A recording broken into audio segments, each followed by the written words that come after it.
Hello friends and welcome to Fire Emblem Discussion.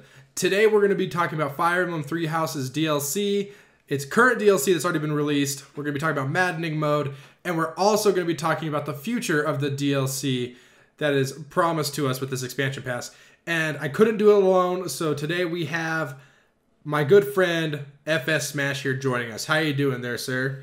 I'm doing great. How about you? Living the dream, living the dream. That's great. So let's get into it. Before we move into the DLC, though, let's quickly talk about Maddening Mode. It's been out for what? It's been out for almost a week now, right? It's been like 3 or 4 days. Yep. So it's not I guess half a week. What are your thoughts on it so far? I think that it's definitely going to be. I think it is already pretty much, difficult. There's something people have been asking for a long time ever since we first got the game. People constantly complaining that, oh, easy and normal and hard are too easy, and enemies aren't as scary. Sure, they are mid-max the heck with AS and speed, but otherwise enemies mostly are not a threat. But with this, I find that enemies now have pass, they have poison strike, and there are far more enemies, so you really have to be more careful. And I feel like you have to utilize your your units placements well, do proper chip damage, and really be careful on your unit placements. And I think this is a difficulty people have been asking for a long time, and I think people have got it now. I'm a bit disappointed about the end reward for Maddening, though. I mean, it's not even worth. Is it worth discussing about it? It's really minor at best, I'm sure. Oh, I haven't seen it personally yet, and I'm trying to save it for myself for when I see it. But yeah, so just by the way, just quick spoiler warning for just basically all of Three Houses. I'm not going to hold us responsible for anything that we talk about. It's just if you don't want to be spoiled, I don't know. This is watch at your own risk. But anyways, if you beat Maddening Mode without New Game Plus, you get a new title screen that's a different color or whatever. I don't really get it. It's just gold. It's just gold. Okay, I haven't seen it yet, and I mean, I'm excited to see it for myself when I beat the game and whatever.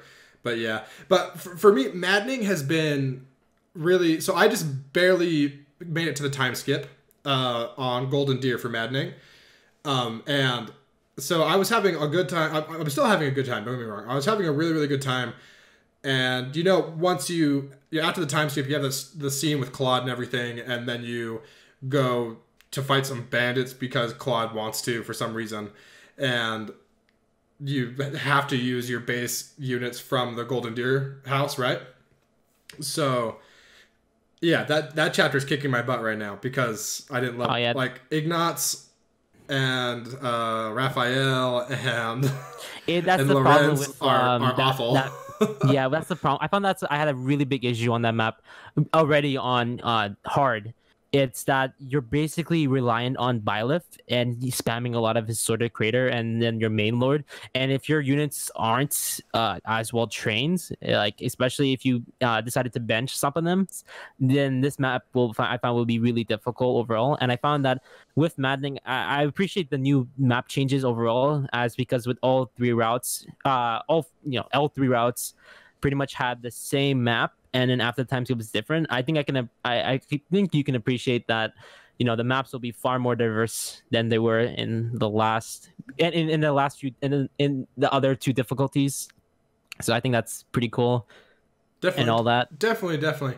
All right, so let's move on. So apparently, I mean, it's not been officially announced to my knowledge, but according to data mining and whatever other people are speculating, there is going to be another difficulty following Maddening, right? And they're saying it's going to be called Infernal, which lines up with what Fire Emblem Heroes calls difficulties and whatever.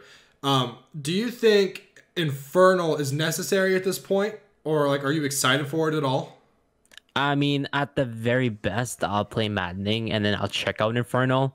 But I'm not really keen on playing a more difficult, extremely difficult. At that point, you pretty much have to be, you have to plan out everything. You literally have to be planning out every little thing. You have to be really careful with certain weapon experience. I feel like it might turn into slightly Awakening's Lunatic Plus, in the fact that you have to be really careful with how you get certain things, or you have to abuse certain things like the lost spirits or whatever. And I think that it's kind of weird how they, decided to skip Lunatic altogether, since that's pretty much been the staple hardest difficulty, I imagine, in most Fire Emblem Three Houses games. I know a couple like Shadow Dragon have different difficulty, along with Conquest and Awakening having the plus variants of Lunatic, I believe. But I never was one for higher like difficulty beyond Lunatic. I think that it's a bit weird. Yeah, I'm kind of in the same boat. I played Fates on Lunatic. I played Awakening on Lunatic, and stuff like that. But I don't know. This Maddening, it's a lot of fun. You actually have to think about what you're doing rather than just kind of throwing your best unit in to murder things. But I'm a little nervous if I'm being honest. I'm a little nervous about a harder game mode than Maddening, because I'll play it on stream still and be embarrassed in front of everyone, and they'll all make fun of me and tell me that I suck at the game, even though they probably struggling just as much as I am. Yeah, that's the internet for you. But yeah, I mean, I don't think it's necessary, but we'll get it and I'll play it. It'll be fun, right? Yeah. All in all, you get your money's worth. At least with Fire Emblem Three Houses, we actually get a game where we get updates. Sure, you can say that Awakening, Fates, Echoes got DLC and they got content, but I feel like with Fire Emblem Three Houses, we can get a lot more considering it's on the Switch, and I feel like they did leave out a lot of things untold, especially some villains. But I guess we'll get to that at some point. But yeah. So let's actually move into that. Let's actually, before we get into story stuff, let's talk about this current wave of DLC that just came out. Wave 2, they're calling it, even though Wave 1 was literally basically nothing. Yeah, Wave 1 was nothing. I don't know why they even considered like telling, oh, this is Wave 1 DLC. Oh, here, you get like 2 outfits, and they don't even apply outside of cinematics. Exactly, yeah. They don't apply inside cinematics, and only like when exploring the monastery or when you're the noble class. I mean, the commoner class is Bila, but even then, you're going to be out of that in like 2 to 3 chapters. So, I mean, you only get to use it in the academy. Exactly. It feels pointless. And they added a lot more stuff in Wave 2 that I felt was pointless. Like the weird, like... Loungewear!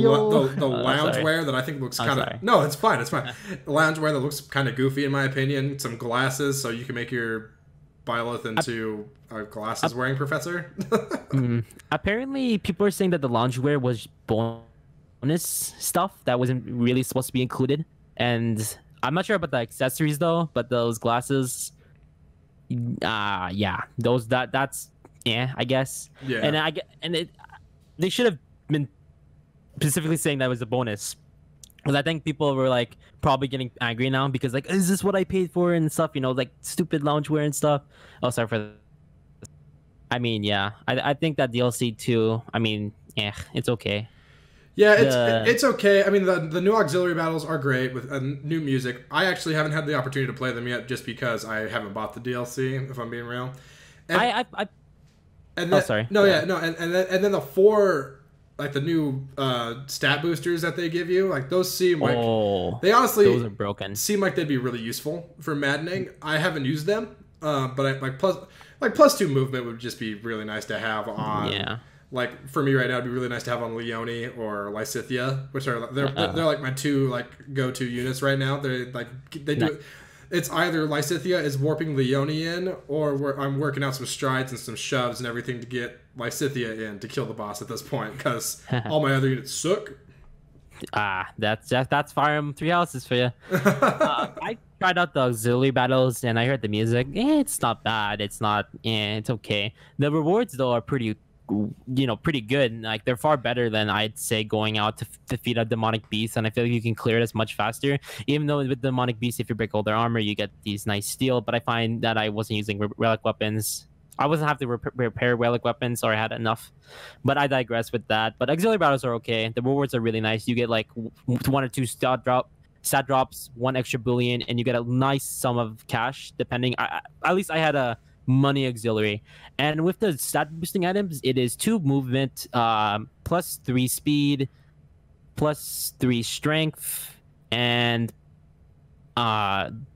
strength from magic, and I believe just 1 plus 3 strength and plus 7 HP and plus 7 HP. Yeah. Those seem like essentials. Pretty much. I feel like they're the equivalent of MC Castle Fates items rewards for people visiting your castle. And I find that you can abuse that heavily and help you like essentially like act like a safety rope so you can boost your units even more in those difficulties. Which, I mean, it's not bad. There are already a lot of precautions before that anyway. Yeah, a lot of people are saying it's necessary for maddening. It's not. You can do it without it. I am right now. But a lot of people are saying it's necessary for maddening, and it's probably helpful. But let's move on. Final topic for the day. What do you want from the story DLC that's supposed to be coming next year?